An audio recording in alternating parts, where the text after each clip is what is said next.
I just want to welcome you to our leadership lecture series in partnership with Book Passage. My name is Denise Lucy, and I'm a professor of business and the executive director of the Leadership Institute here that has just the honor of welcoming you today for our campus. Any students in the room? No, because it's summer. But we have students from Spain. Woo! We have 75 students from Spain and their professors. One more time, La Salle.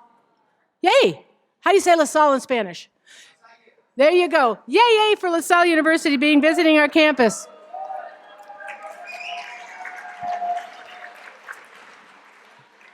So our Leadership Development Center in the Borowski School of Business, our goal is to provide our students, our community, our business organizations to become better leaders through training, education, coaching, and we welcome you through community programs like this one. So we're so happy that you're here. We're thrilled, aren't we, for Marin County to be here all tonight. We are a partner with Book Passage. Now, how many of you have attended our program before? Several of you. So how many have we held before? 154 over 18 years. Woo! And it's really about engaging around topics of leadership across the disciplines, because leadership is everywhere, or it's not. And so that's what we're hoping to impart. I want to thank our volunteers tonight, our faculty, our staff, our student workers who are here, and thank you so much for doing this for us. And remember that Book Passage is a prized independent bookstore with our community, and we just cherish Elaine and Bill Petruccelli for what they've done for our entire community for over 45 years and almost 20 with our campus. So let's thank Bill and Elaine Petruccelli. I also like to thank our sponsors. Tonight we have a couple of sponsors. Dominican University of California has a giving circle called Women Leadership Philanthropy Council. Yes, it is a mouthful. WLPC is our acronym. WLPC members, raise your hands. Woo! These people care about advancing women's leadership, and we adore and love you, and thank you for sponsoring us every semester. It's wonderful for your support. And WLPC's goal is to lead, collaborate, and contribute. Thank you, WLPC. One more applause for them. And Redwood Credit Union is also a silver sponsor tonight. Redwood Credit Union has provided personal and business banking since 1950 to our North Bay, with more than $7 billion in assets, over 430,000 members. They have offices in several counties.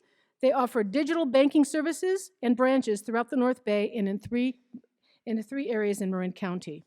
Their mission is to passionately serve the best interests of its members, its team members, and communities. And Redwood Credit Union loves helping people achieve their goals and their dreams.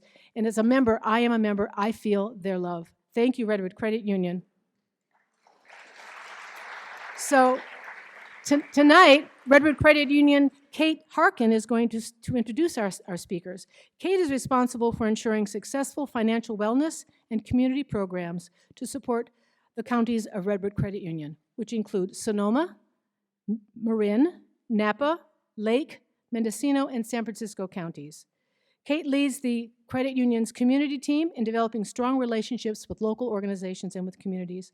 It's my pleasure and my honor to welcome and introduce Kate Harkin. Good evening, everyone. It's an honor to be here.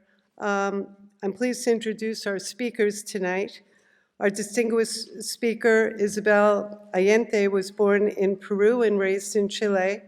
She's the author of a number of best-selling and critically acclaimed books, including A Long Petal of the Sea, The House of the Spirits, and Eva Luna.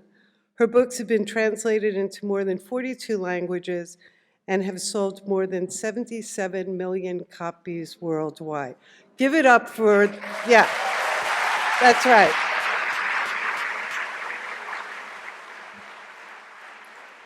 Impressive. She asked me to make the introduction short, but when you see it's hard, it's impossible. Ms. Allende has received 15 honorary doctorates, one of which was from Dominican, the Penn Center Lifetime Achievement Award, the Presidential Medal of Freedom, and the Medal for Distinguished Contributions to American Letters from the National Book Foundation. She's also the founder of the Isabel Allende Foundation, an organization that empowers women and girls in order to secure reproductive rights, economic freedom, and freedom from violence. Yes? Yep.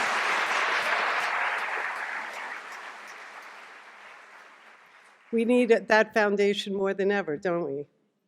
Ms. Allende will be in conversation with Javier Zamora. Mr. Zamora was born in El Salvador in 1990. His father fled the country when he was 1, and his mother followed when Javier was about 5. Both parents' migrations were caused by the US-funded Salvadorian Civil War. In his debut New York Times bestselling memoir, Salado, Javier retells his 9-week odyssey across Guatemala, Mexico, and eventually through the Sonoran Desert. His debut poetry collection, Unaccompanied, explores the impact of the war and immigration on his family. Zamora has been a Stenger Fellow at Stanford and a Radcliffe Fellow at Harvard University, and holds fellowships from the National Endowment for the Arts and the Poetry Foundation. He was granted Dominion's honorary doctorate this month and was Dominican University's keynote speaker in 2023. So cheers to the doctorate, the recent doctorate. We all do that? So we are in for a treat. It's an absolute delight to share it together with you. And Redwood, in terms of how we care about our communities, this is the exact conversation that we love to share with all of our members in all of our communities. So please help me, join me in welcoming Isabel and Javier to the stage. It's an honor to be here. This is a childhood dream of mine. And I would be doing a dishonor if I don't address that, Isabel. Come on. Come on. Come on. You know, I could be his grandmother. It's so humiliating. First of all, it's humiliating because of that. But also, because at 33, he has achieved so much. At 33, I was nobody. No. I was an angry bitch at 33. Really. You must have been working in TV at that time, no? Yeah. Wow. No, at that age, I was running away from my country, really. But let's not talk about that. Okay. So, you know, I love the book. I hope so. I wish, I'm going to start off by saying that I wish that, and we were talking about this backstage, but I wish that this book existed when I was growing up. You know, I felt so seen, not only in the short premise of the book, if you allow me. It's about a young boy who flees Austria, and then his parents die in the Holocaust. You are ruining the book. I mean, if somebody's going to give a summary, let me do it. Okay. Yeah. Yes. Yeah. I cannot give a summary of your book, ¿no es cierto? What I can say about your book is that it's very moving, and that you lived what I wrote about, because you were 9 years old, coming escaping from something, coming to this country alone, and your experience is harrowing. And if I had known that experience when I was researching for the book, we would have had long conversations. You know, someone asked in one of the cards that I have here, they've sent some questions, and somebody asked, how did we meet? And we met in Tinder. And I wish we had met before, Javier. But in any case, the summary of the book in 2 words.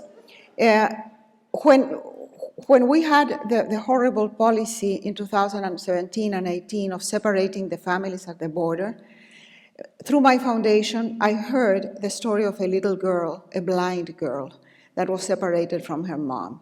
And the story is just terrible. So I started thinking about the experience of being separated, and when parents send their children alone to save them. Would I do that as a mother? It's a question that I had to ask myself many times. And then I started remembering in history that so many times this has happened. And I was reminded of the kinder transport. And so the book begins with this Jewish little boy called Samuel, whose mother has to put him in a train and send him into exile to London, to England, not knowing who is going to pick him up there, what kind of life he's going to have, or if she's ever going to see him again. And actually, the boy never sees anybody of his family. The Nazis exterminate them all. And so he has a life. He's now 86 years old, living, sheltering in place in his house in Berkeley because of COVID, with his housekeeper, who's called Leticia, and the housekeeper is from El Salvador. And Annie, ¿está aquí Annie? Yeah, Annie, mi amiga, mi íntima amiga del Salvador. I was switched to Spanish. Spanglish. I do that with my husband. And, I do that with Roger, and he's from the Bronx. He looks at me as if I was crazy. Well, Annie helped me a lot, and with all about the part about El Salvador. And so Leticia, who is also running away for her life, finds herself with this old man, and then this little girl, Anita, who has been separated from the mother, and the mother is lost in the shuffle of the bureaucracy, ends up being received by this man. And so the story for me is the story of Samuel, mm-hmm. because he starts the book and ends the book. And it is the transformation of this man who lives with such a horrible hole in the heart, such a trauma, that he wants a very sheltered and secure life. He doesn't want risk. He has a wild wife that I love because she sleeps with everybody. And Nadine. And she's amazing. But he doesn't want to know. He doesn't want to know what she does, the bad or the good, because it's just upsetting for him. Everything is upsetting. And then finally, when he finds himself, when he meets Anita and sees that Anita is going through what he went through, he relives his own separation and his own trauma and opens his heart and opens his house and takes the risk for the first time. So at 86, the guy changes. So for me, that's the story.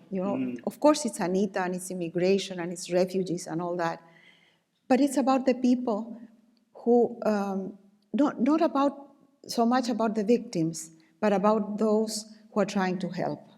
Some of them are forced by circumstances, but others, in this country there are 40,000 lawyers that work pro bono to represent the kids in courts. They are all women. Almost, no, not all, but almost all women. The same with the social workers, with the psychologists, with the people who, because there's no glory, no fame, no money in this work, just heart. And that's another, there's something for everybody in this book. And at the center of it is also a love story between... Well, I have to put the love story because that sells. And I was very intrigued. Because there is no love stories in yours. I know. I mean, sex stories. So, I had a crush on Carla. There's like a little... Yeah, but no sex. Yeah. I have to remember that, very important. And to go back to that, I like that you say that the book is about Samuel. And for me, what I'm realizing now, that on paper, I thought that I was going to be more seen by Anita, which is the 8-year-old from El Salvador who crossed the border in the desert. That on paper sounds like I would gravitate towards. But I found myself, you have given people and children like myself what a life could look like if we never go to therapy. You know, with Samuel. I hope you are in therapy. I am. But so many things that Samuel says or that he does, he just keeps quiet. And there's this hole in his heart that even you begin the book with an epigraph from The Little Prince. And it's the heart, and what I do, which might be bad practice, but I always read the first sentence of a book and the last sentence of a book. Oh. and the last, you also include heart in there. So, you know, from my point of view... That's a trick.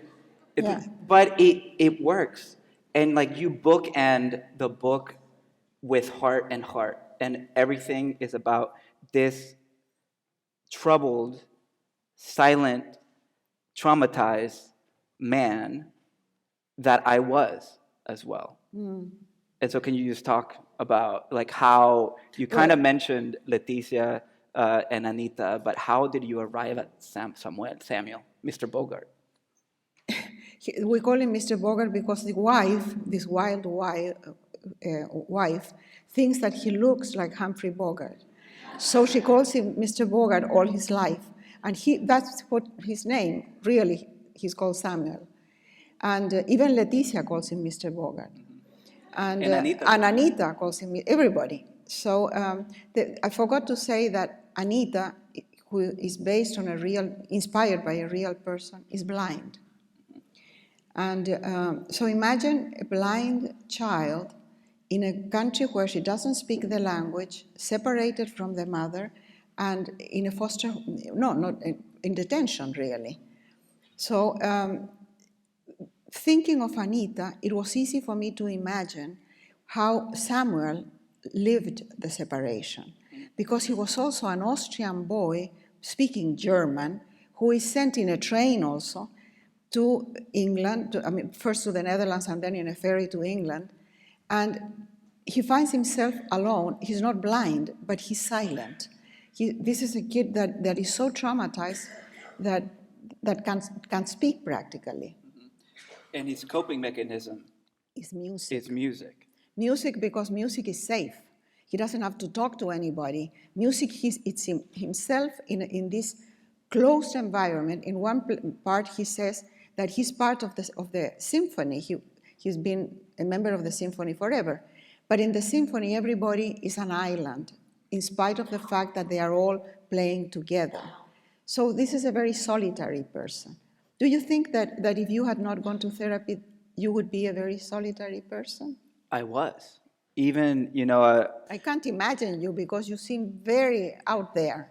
And this is what captured me. There's a sentence in which you describe Samuel as tricking everybody, because Nadine, his wife, would throw these wild parties, and everybody thinks that Samuel can hide his solitariness. And I am the same way. I can externalize very well, but in reality, trust has been very difficult for me. Like, you might think that you're my friend, but I might not think so. And kind of like my wife, which I wish she was here, but she couldn't make it, kind of reminds me of the dean, because she has so many friends and she externalizes, and I have to go to these parties that I don't necessarily want to go. I'm like this 83-year-old curmudgeon. And so I felt so dragged and read by Samuel that,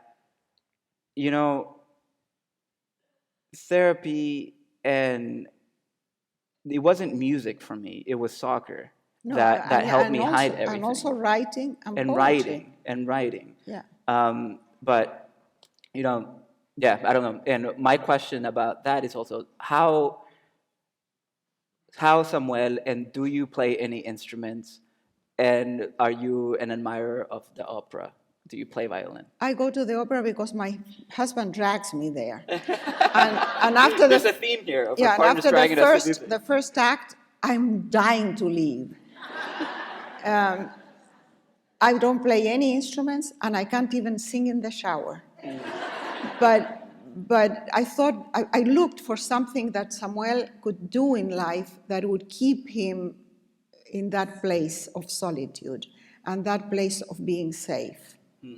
And the fact that there is a scene in the book, actually, I didn't bring my glasses. I was going to read you something, but I forgot my glasses. You know, there is a moment when he's going to, the mother is taking him to the station where there are thousands of kids.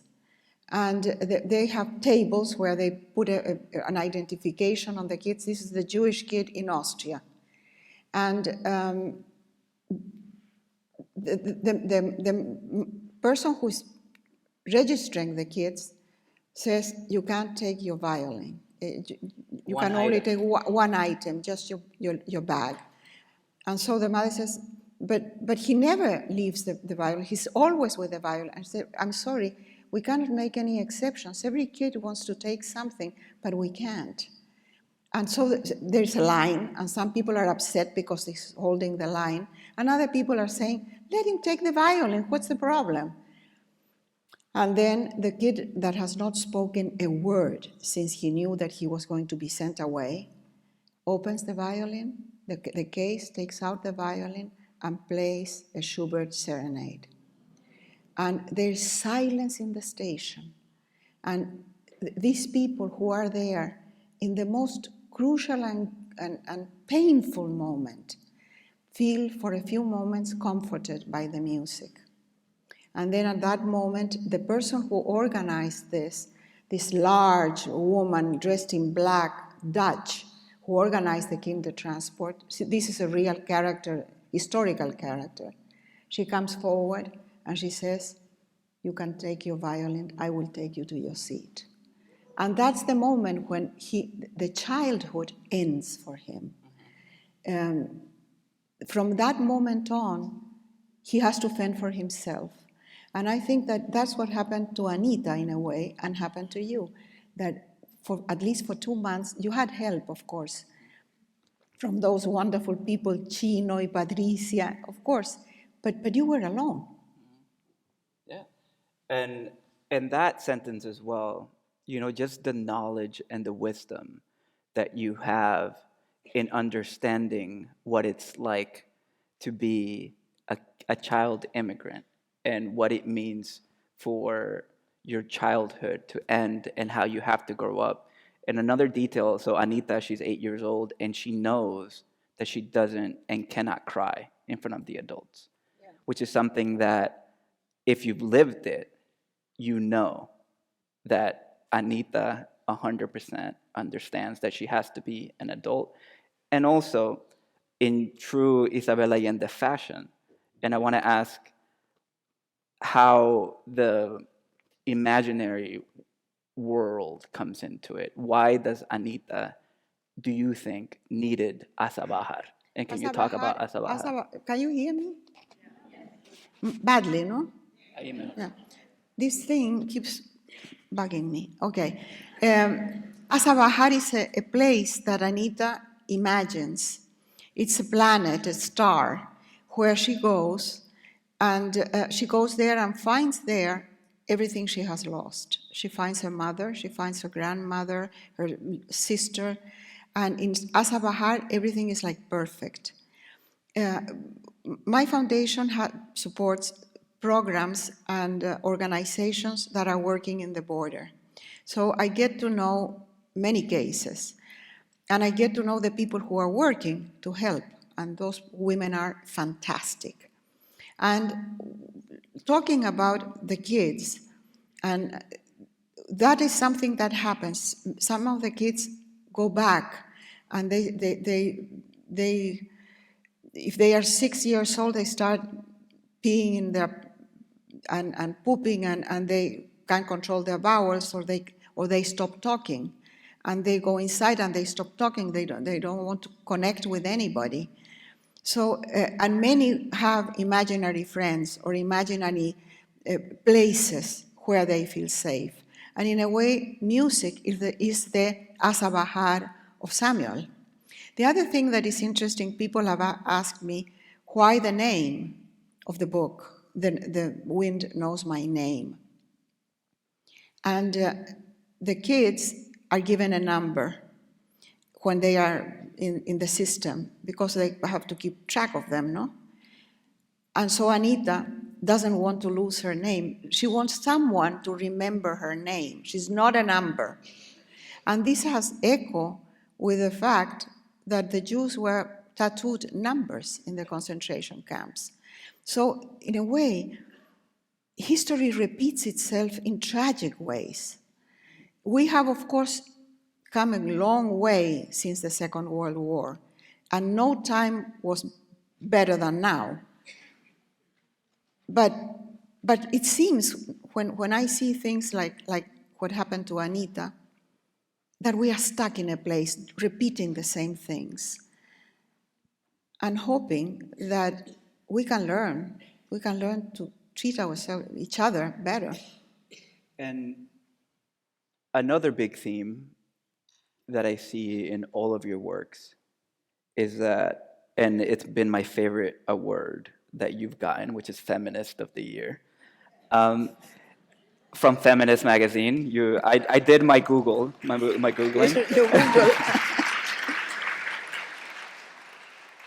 And since you just mentioned that history repeats itself, you know, the fight for women's freedom in this book in particular, and I'm thinking of Anita's mother here, who is fleeing El Salvador, because El Salvador, and I can say this, is one of the worst countries to be a woman and to have been born a woman. How do you see history repeating itself? Where are we in how? We are better, Javier. We're better? Okay. Women have been victims of the patriarchy for thousands of years. And now we have things like the Me Too movement that we couldn't even imagine when I was a young woman. I belong to the generation of the pill, thank God, otherwise I would have 24 kids. And I don't like kids. But my mom, the generations that came before me, couldn't even control their fertility. So the women have gained a lot of space and rights in my lifetime. Still, we have a lot to do. And there are countries, like you say, Mexico, femicide in Mexico is rampant and in total impunity. And the same in many of Central American countries. In countries like Afghanistan, women for 20 years were lawyers, doctors, architects, engineers. The Taliban comes, and in 24 hours, they are under a burqa, locked at home. And it becomes one of the poorest countries in the world. There is a famine going on in Afghanistan, and they can't help the women. So if we are not attentive, if we are not vigilant, we can lose everything. Any minute we can lose it. It doesn't take anything. It takes a war, occupation, fundamentalism. The worst is always religion. Sorry, Dominicans. And although I have to say the Dominican nuns are so great. They are progressive fighters. I love them. And they are always against the Pope. So that's wonderful. Congratulations.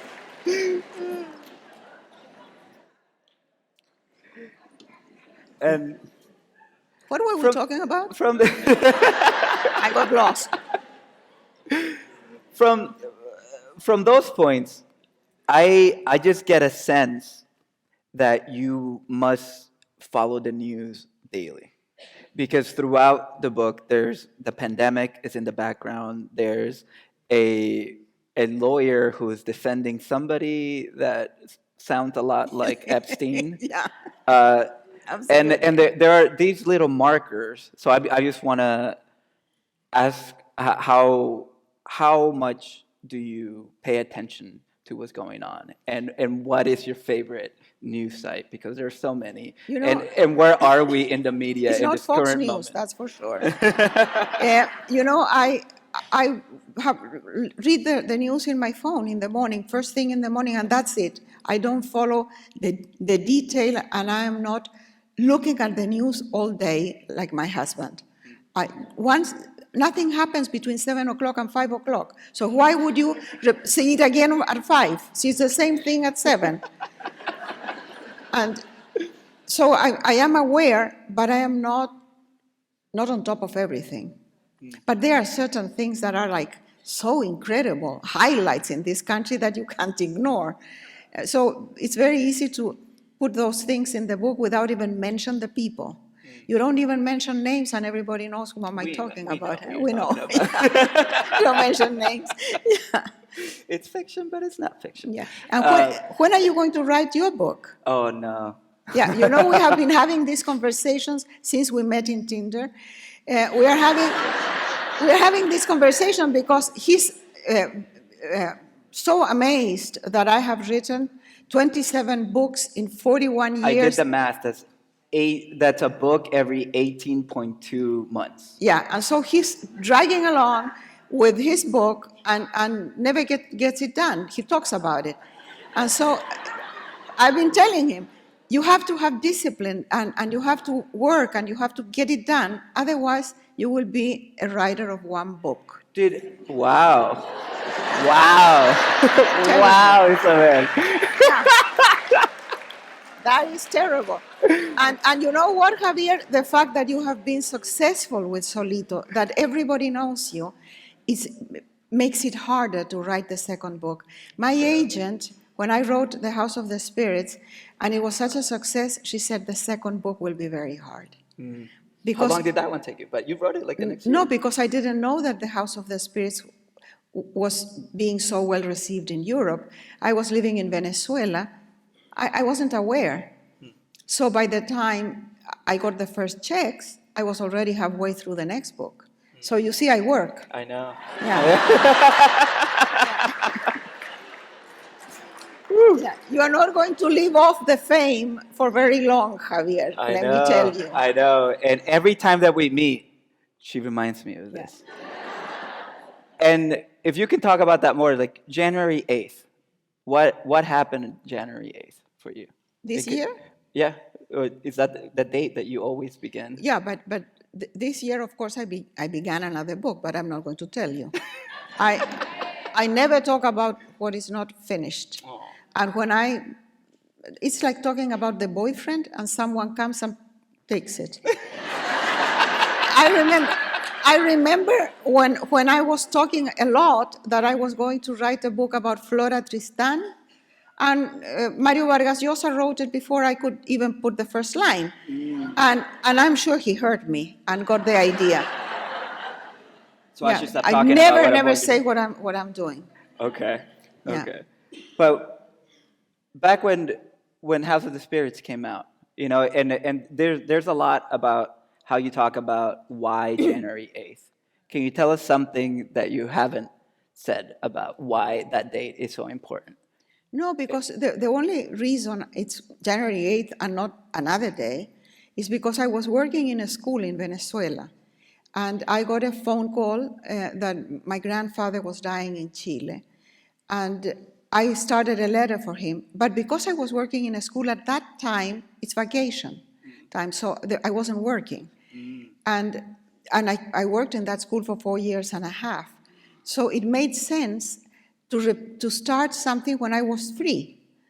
And that book was very successful. So the second one, I started it also on January 8th. Because I didn't know about the success because it was convenient. It was the time when the school was closed. And then the second book did well. And so I said, well, if it works, why not? and then now, after 27 books, I don't dare change it because it will probably be a flop. Yeah. But also it's discipline. Discipline. Yeah. I hear you. Yeah. I hear you. You know, my life is complicated. You are living that right now. One is pulled in every direction. There are so many things that take you away from your desk and away and fills your head and your schedule with stuff that has nothing to do with the book.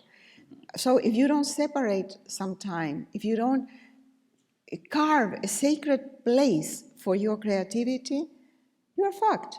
Yeah.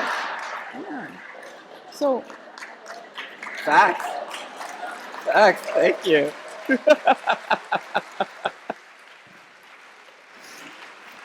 And one last question, and before we open it up to the audience questions, you have been many things.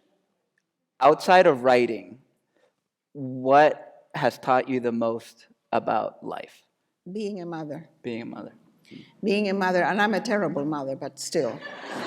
And, you know, I had my kids very, very young. And the moment my first baby was born, I realized that something had changed fundamentally for the rest of my life.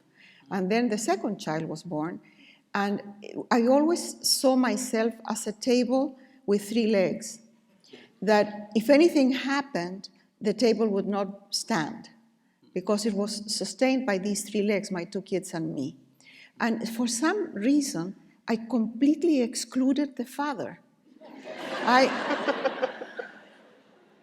I forgot that there was a father, completely. But I have to say that at the time, when I was young, men did not participate in bringing up the kids as they do today. You never saw a father with a baby here or changing diapers. That never. So in a way, the mother was in charge. And I got this thing inside me that has accompanied me until now, my 80 years, the feeling that being a mother is the most important thing for me. And I'm telling you, I know many women, among others, my own granddaughters, that don't want to have children. And that's totally valid. I admire them, and I wish, if I had to start again, I would think about it.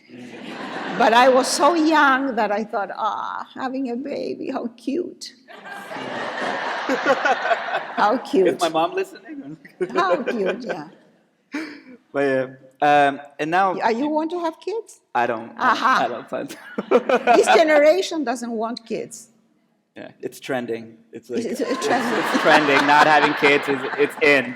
Yeah. It's trendy, yeah. Wow. Do you want to read one of the audience questions? A ver, questions from the audience. ¿En qué te inspiraste en este libro? What was the inspiration for this book? Okay, the inspiration was a little girl, as I said before, called Juliana, in real life, who came here with a mother and a 4-year-old brother. She was 7, and she was blind, and they were separated at the border. And then the kids were separated because they were different ages.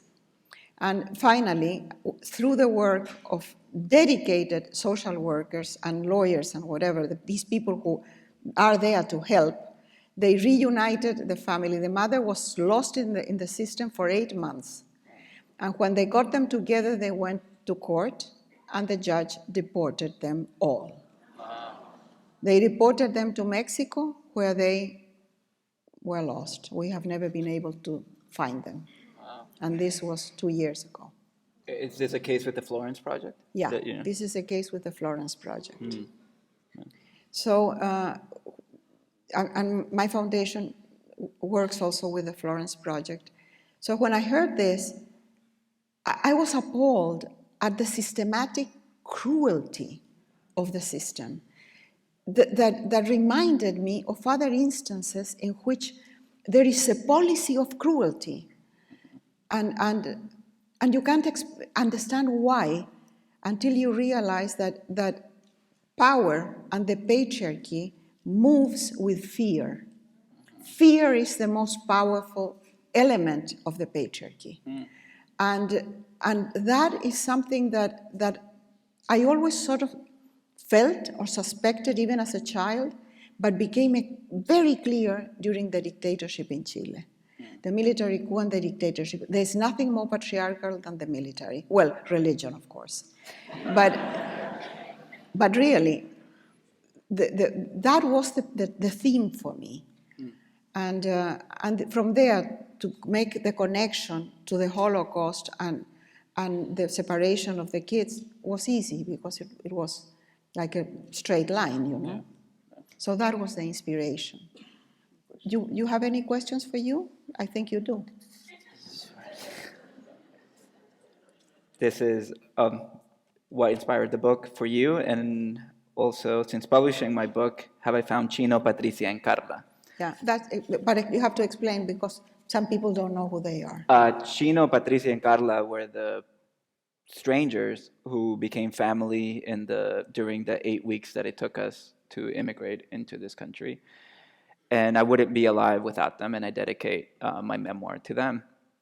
And once we all made it here, they were going to the DMV, the Washington, D.C. area, and I was coming here.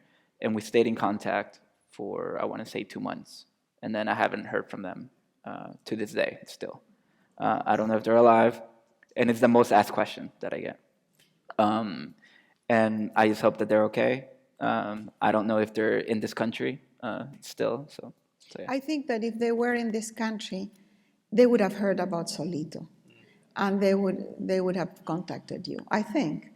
But unless they are undocumented and they are afraid that they might be deported or something, who knows? Or, kind of like Samuel, sometimes you don't want to think about your trauma, and it might be hard to face it, and that might be a possibility too that I've thought about, because I've also gotten offers of people asking me if I want to search for them. They were like, they're giving me their service, Headhunters, I think you call them, and I'm like, no, it would be up to them. Up to them.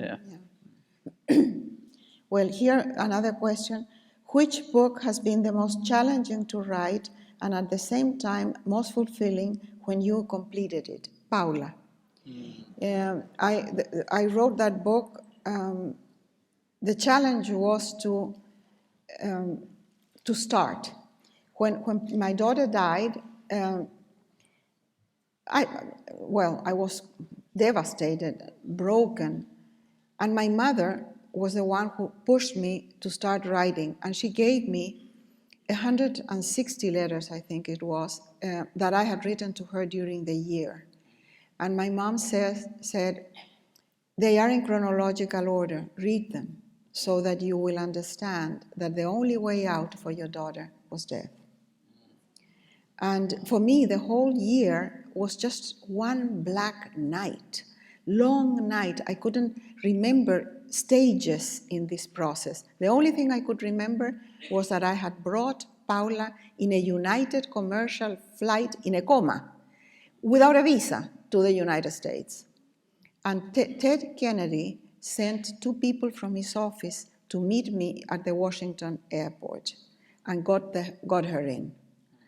And in a stretcher with a nurse, and put her in another flight that brought her to California. And writing the book, reading the letters, and starting the book was so hard. It was on January 8th. I started it on January 8th, a few days after Paula had died. It was painful to read the letters, to remember, but at the same time, I started to, in that darkness, to see that there was a pattern, that there had been days, there had been weeks, there had been stages in the illness, that I started remembering that people had helped me, who came, who didn't come, and those who didn't come. So all that was so challenging at the beginning, then started to flow. And I think that happens with the most painful books, that you start cleaning up the heart, I would say. You start putting things in context, in a frame, in a box, so that it doesn't invade all your life. Paula died, this is what happened. But my grandchildren are being born. There is life, there's my son. There's so much around me. And that, in that sense, the book helped me very much. But it is the most rewarding book because this happened 31 years ago. And when the book was published.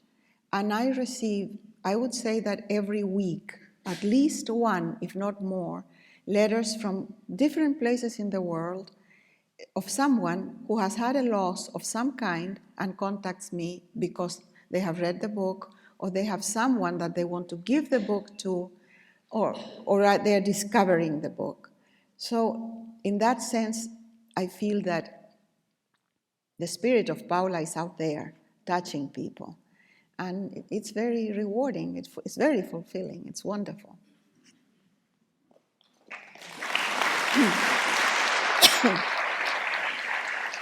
Thank you. You have another question?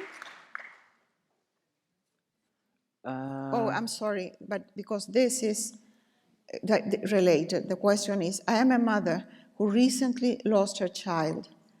What is your secret for enduring life all this time? I am so sorry. So sorry. And the only thing I can tell you is not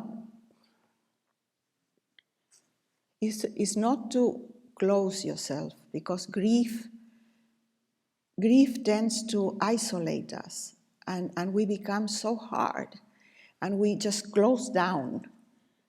But when we come out of that shell and we start sharing the grief with others, we get help and we get through the worst part. They say that time helps. Time teaches us to live with the spirit of the child. That is an exercise in memory and love. And what helped me a lot was that I thought, I am going to live the years that Paula could not live.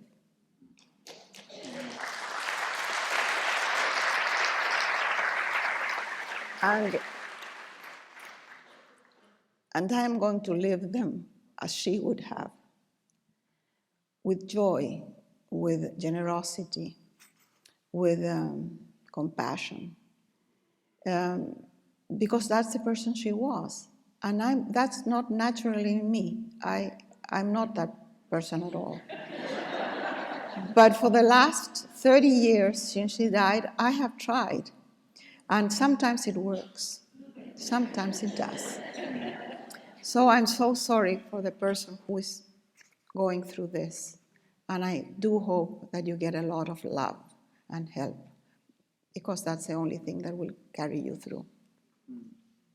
But 30 years later, the sadness is under the skin.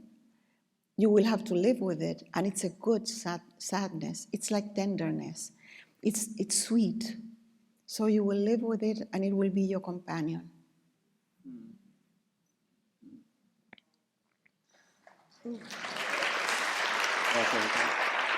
That's it. Last one. No, I have two.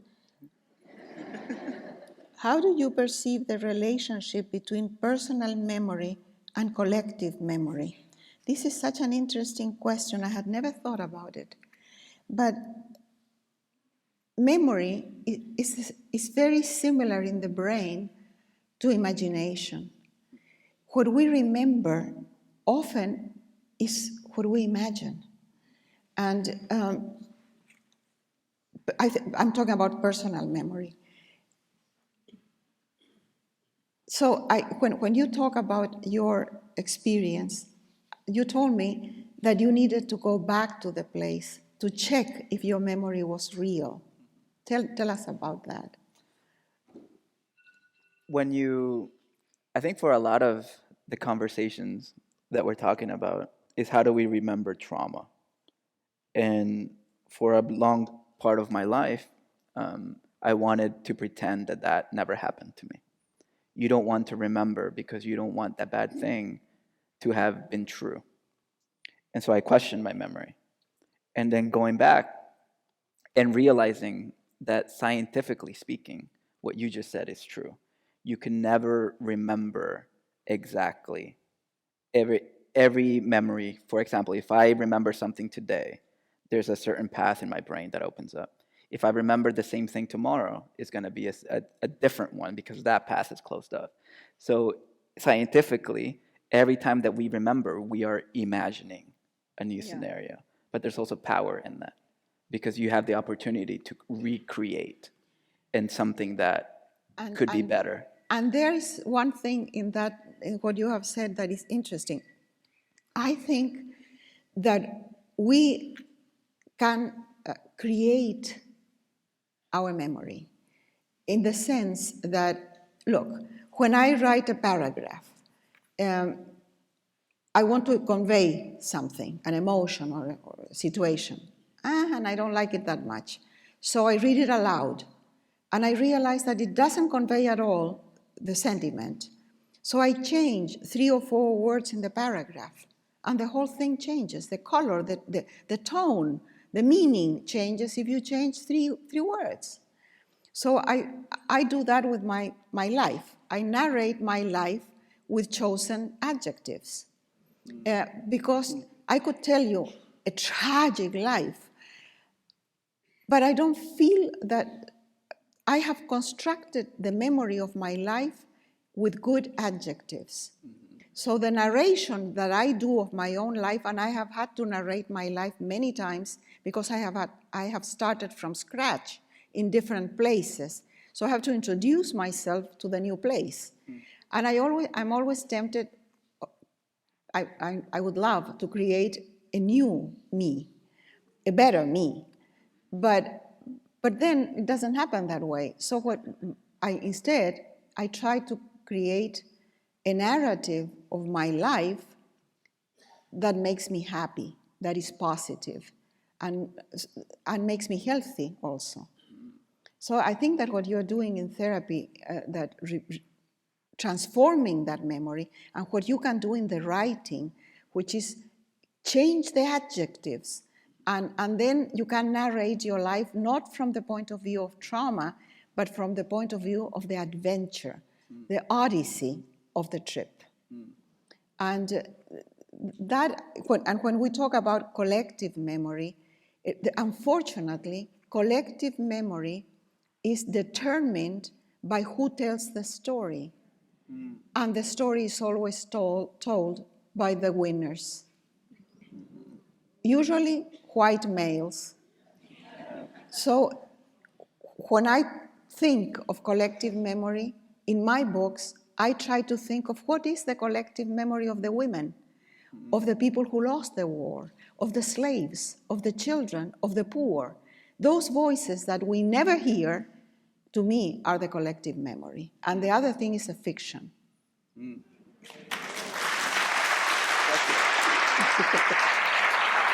This is for you. What advice do you have for those trying to relocate and establish new identity? I think you just answered it.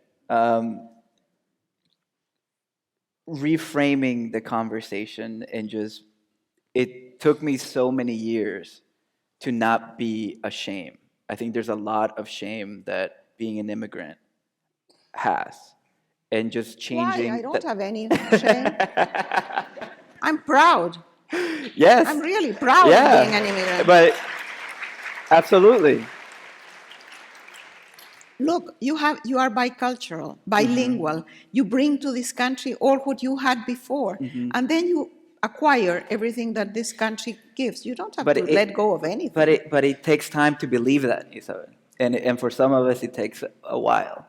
And for me, it took therapy and being 29 and writing this book. A ver, Javier, try to explain to me where was the shame, what was the shame, and use the right adjective. Being undocumented in Marin County and having to hide on a daily basis. And coming from the place that I grew up in La Herradura, not having running water, and then seeing the huge amount of wealth here, and me not having it, and then seeing on the news, even people who get elected president, the way that they talk about immigrants, really told little 9-year-old me, oh, they're right, you should feel ashamed of being a border crosser, of everything that you suffered. And internally, I do know that being bicultural and being from El Salvador is something to be proud of. And I am now. But it took me a while to stop believing those white men. The people who write the history. How you just said it. Well, I'm glad you did it. I'm glad. Yeah. I'm glad you did it. Thank you. And the last question, última. how are we time-wise? I think that should be the last one. No, not this one. That one. No, that one. Oh. That one. ¿Por qué se define como eterna extranjera? Why do you define yourself as an eternal stranger, foreigner, eternal foreigner? Because I have been all my life displaced. I was born in Peru of the wrong father who abandoned my mother, and she was 24 years old with 3 babies in diapers. And she went back to Chile to live with her parents, so I grew up in the house of my grandfather the first few years. Then my mother married a diplomat, and we started traveling. So I would be 2 years in every place, and then you had to say goodbye to friends, to places, to languages, whatever. And then I went back to Chile, got married, and then we had the military coup, and I became a refugee in Venezuela. And then I fell in lust with an American, and I ended up being an immigrant in the United States. Well, the last turned out to be 28 years of marriage. Too long. And because the last was gone early.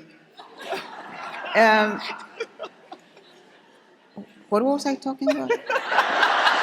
God, being 80 has this problem that you start a sentence and you can't finish it. I have the same problem. No, I go to the refrigerator and I stand there and I say, what am I doing here? And then I open it to see if there is inspiration in there. And nothing, silence. No, it's terrible. Well, so that because I have been displaced from a very early age, and I have started again in new places, I feel that my roots are in my son, my daughter-in-law, my husband, 2 dogs, my books, and that's it. And memory, of course, the memory of the people I love, the spirits that are with me. But there's no place where I have roots. I could live anywhere. And I'm not afraid of that. I'm not afraid of change, of risk, of moving. Everything can be handled, I think. The only thing that I don't think I would be able to handle well is dementia. And I'm beginning to see the signs. I'm beginning to see them everywhere. But I have an agreement with my son. He will help me die before that. He will kill me happily. Happily. And that last question, I have to ask you this. A big part of my healing has been to talk with my ancestors and the spirits around me. Do you talk to? All the time. I don't believe in ghosts, and I don't believe that they're sitting in heaven in a wicker chair waiting for me. No. But I believe that if I remember them, the people I love that are not here with me physically, they are with me. So I have their photographs all over. To me, the day begins with makeup. So, no, well, it really starts with a cup of coffee. But then I go to the bathroom, and there I have 2 photographs, my mom and Paula. And they are dressed in their wedding gowns. My Paula, on her wedding day, she looks like a fairy. And my mom, dressed like a bride at 80. My mom could never marry my stepfather because in Chile there was no divorce, and he had a previous wife. So my mother by then was a widow, but she couldn't marry him because he was a bigamist. So my mother had this thing that ever so often she would bring up the fact that she was the mistress. And I would say, Mom, you've been with him 65 years. That's not a mistress. I mean, mistresses are young. And so one day, she's 80, she came to visit. She comes to visit. I take her to Sonoma for a wine tasting, and we're halfway there, and my mom says, again, the mistress thing. And I said, Mom, What do you want? You want to get married with a gown, with a veil? Yes, she said. And so I turned around and I took her to San Francisco to a wedding shop. It was 3 o'clock in the afternoon. There was nobody there. So, and the salespeople there immediately got into the thing. And they dressed my mom from head to toe like a bride. And she looked spectacular. And so we took a picture. And that picture, framed in silver, was in my mother's living room. So for her, it was like saying to my stepfather, this is me. I'm not the mistress. So I love that photo. And I have those 2 photographs on the counter in the bathroom so that I can say good morning the first thing in the morning and good night when I go to bed after I take off my makeup. Thank you. Thank you. Well, thank you. Gracias, Isabel. Thank you. Gracias, Isabel. Gracias. Thank you so much. Gracias. Thank you. That was lovely. Thank you very much. Thanks. Gracias.